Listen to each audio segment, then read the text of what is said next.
Let's get right to this as far as what we want to talk about here, and that's the hirings of both Dave Ziegler and Josh McDaniels. Let's first talk about our new general manager, Dave Ziegler. And I just wanted to first pull up his resume. Of course, I pulled this off of Wikipedia.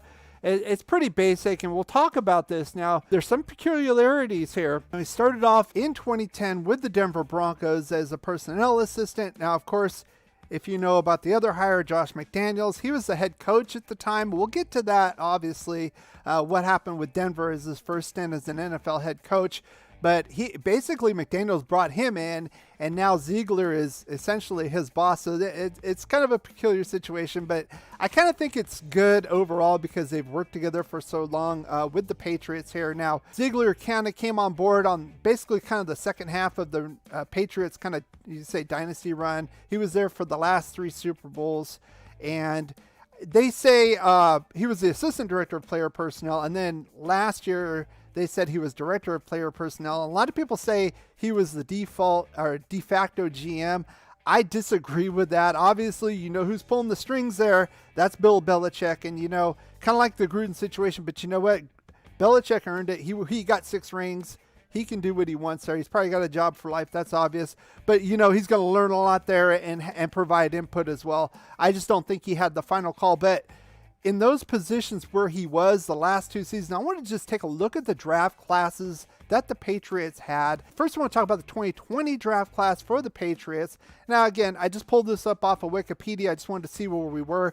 And I really wanted to focus on the front end of the draft because we as Raider organizations had problems there, obviously, with especially our first round picks.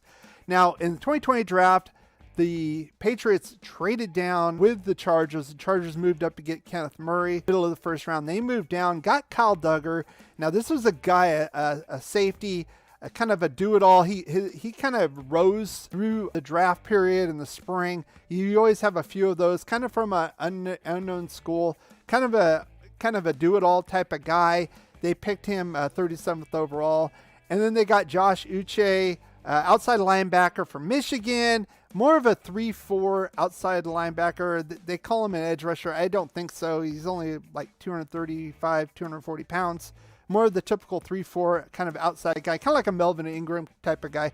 Now, as far as Duggar goes, he was hurt. He only played about half the season his first year in 2020. He did get 64 tackles. Last year, he kind of came into his own, had 92 tackles and 4 interceptions on the year. Pretty good, especially playing what they call a strong safety position. He kind of moves back and forth. As far as Josh Uche goes, a lot of talent, a lot of quickness from what I've seen of him, but he's been oft injured. He's only played 21 games in 2 seasons, so especially with the 17th game, that's 21 out of 33. He's only had 21 sacks. Not a big guy to stop the run, and only 21 tackles, only 4 sacks. So jury's kind of still out with him. Now, let's get to the 2021 draft. And, of course, they picked Mac Jones up. He fell to them 15th overall. He ended up being a Pro Bowler, alternate rookie. Now, that kind of, you could say that says more to Josh McDaniels and what he was able to do with him as the OC, offensive coordinator, and quarterbacks coach there. And then they got Christian Barmore. That was a kind of a candidate for us, possibly in the first round, that we could have got at defensive tackle. We could have shored that up. We didn't really do that. And then this guy, if you've been watching my offseason videos, Ramondre Stevenson, a big bowling ball type running back. Patriots love to run the ball. I think they're like 5th in total attempts, 5th or 6th in the league. They love to run the ball. It makes sense here. And that could be reflective here of what we can see with Josh McDaniels and the makeup of this team, to be honest with you.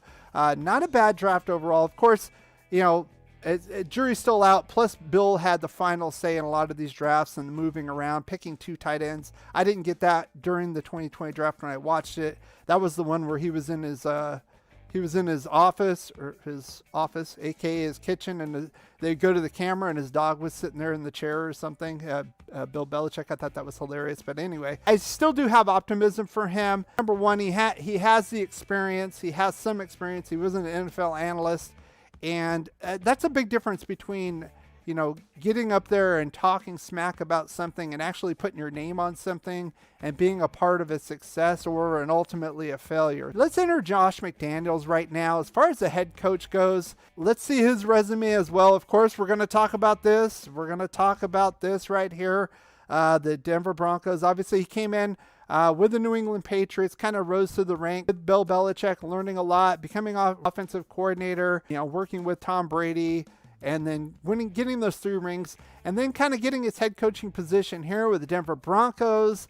Now, yes, they ended up going 11-17 as coach there. He went 8-8 the first year. Now, Josh McDaniels brought this up in his opening presser that I think he was too immature for the job. He didn't know how to work with people, kind of a prick, and that kind of led to a lot of issues within the organization.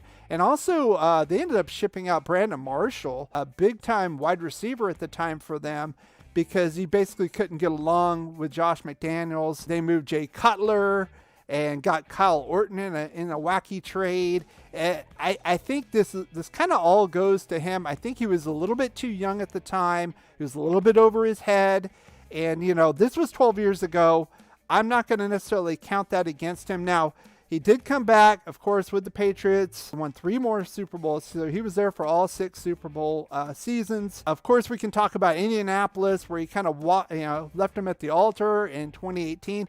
That would probably be the biggest question I have as far as Josh McDaniels. It was weird because when this was going on, this was kind of a package deal, and everybody knew that.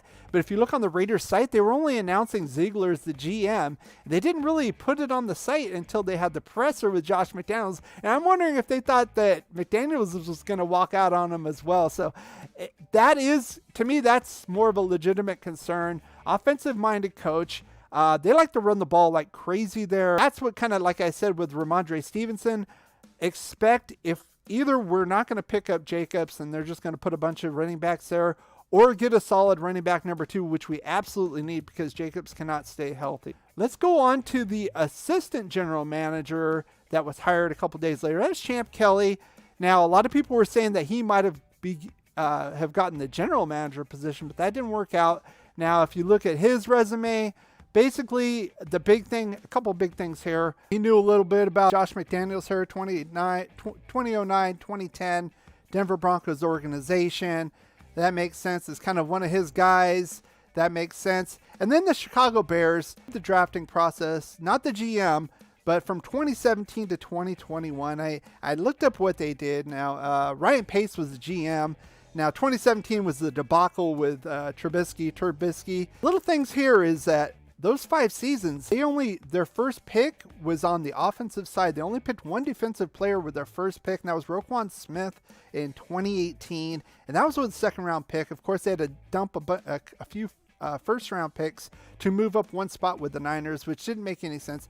I'm not going to blame Champ Kelly for that. That's Ryan Pace pulling the trigger. Maybe he agreed with it. But ultimately, that was not on his decision. So I'm interested to see what he can bring to the table as far as evaluating on the offensive side. They did get guys like David Montgomery, Cole Kmet, and of course last year with Justin Fields and a guy I wanted, Tevin Jenkins, in the 2nd round. I thought that was pretty good haul right there. So again, I want to see what he can provide on the offensive side of the ball.